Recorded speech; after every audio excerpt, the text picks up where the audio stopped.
I mean, if you consider other cars in the Speed Champions range, if you don't know the McLaren F1, it still looks like a great car. If you don't know the Ferrari Competizione, it still looks like a great car. If you don't know the Pagani, you're just going to look at it and go, what is that? Hi, welcome to Sven's Bricks. This is another review of one of the new Speed Champions sets for 2023. This time around, we're looking at the Pagani Utopia. So when it was originally announced that LEGO were working on a Pagani car for the Speed Champions line, I was really excited, being a fan especially of the Zonda. But when the release finally came round and we got the official images, I was a bit skeptical, to be honest. The car kind of looked odd, and you sort of had to compare it with the real car in order to understand why it looked odd. I mean, all of the Paganis are unusual looking, but in real life they're very beautiful as well. So I gave this one the benefit of the doubt and expected to like it much more in the flesh, as it were.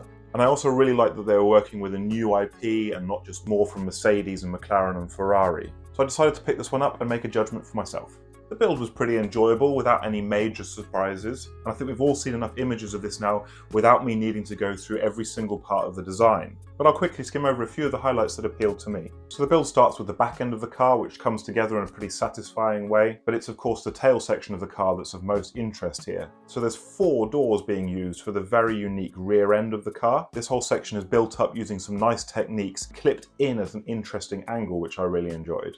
And I also really like how the tail lights sit, because they use this grilled angled piece here, which then just sits up against the back of the build, and it's just really satisfying how flush that is. The whole section is a little bit loose, but at least it's clipped in well and it doesn't feel fragile. The diffuser section is also really nice with these half brackets and a nice printed tile, and they're also using the new snot pieces there to hold up more of the grilled angled parts in order to get the doors at the right angle. We're treated to a couple of the new slope pieces, which I particularly like because there's no studs on them and it really helps to taper off the windscreen on the back there. So those are really nice new pieces. A couple of silver roller skates are then used for the engine, and that sits under a window that hinges down and sits quite perfectly in that little gap there. The thing that struck me most about the interior was the medium nougat colour, which I'm absolutely in love with. It really works well for that luxury leather look that the Paganis are famous for, and I'm thrilled to get a few more pieces in this colour for my collection. There's a little sticker for the centre console there, and then I like the attention to detail for the 2 rounded parts in the middle for the dashboard. So far so good. But unfortunately this is where the story changes a little bit as we move on to the front end of the car, and is really the part of the car that just completely scares me off it because of 2 things. Firstly, the sort of horror show look to the printed headlights, and secondly, the ghastly blocky air intake at the front. I mean, I really appreciate having prints instead of stickers, but I just think these look like scary skeleton Halloween eyes. You're kind of required to know what the real car looks like and almost have it side by side in order to understand why they look so weird.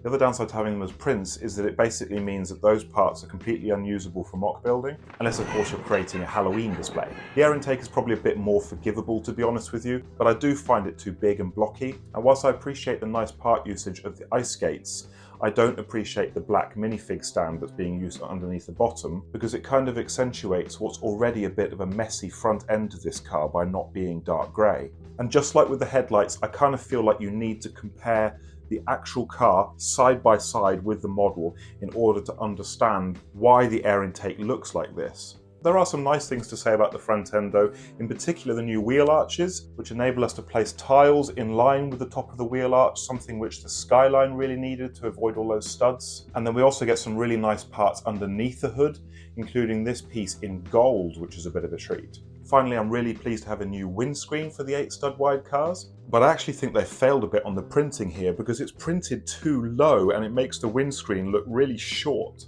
There weren't too many stickers with this set, and the colour matching is pretty good, but from certain angles you can see a slight variance compared to the bricks, whilst the colour match on the windscreen is actually a bit better. I think the minifigure is pretty good. His suit is a bit more exclusive looking than the figures that came with the McLaren set, and it's got quite a nice futuristic design to the printing. So here's my big problem with this set. I've heard Chris Stamp, the lead designer of the Speed Champions team, say that unless they feel that they can do a good job with a car, then they won't do it. This set reminds me in some ways of the Koenigsegg set. It's a bit less of a well-known brand, so they're not likely to shift a lot of copies just because of the brand. But where the Koenigsegg set succeeded was that it looked good without knowing what the real car looked like. And with this one, you kind of either need to be a Pagani enthusiast, or you need to carefully compare the model with the real car in order to understand the design choices. I mean, if you consider other cars in the Speed Champions range, if you don't know the McLaren F1, it still looks like a great car. If you don't know the Ferrari Competizione, it still looks like a great car. If you don't know the Pagani, you're just going to look at it and go, what is that? So I think this does the designers a bit of injustice in a way, because working at this scale is really difficult. And I think they've done almost as well as they possibly could do with the design, but it's still not there for me. And that's why I'm not convinced that this is going to sell as well. So please let me know what you think in the comments. Should this set have been made?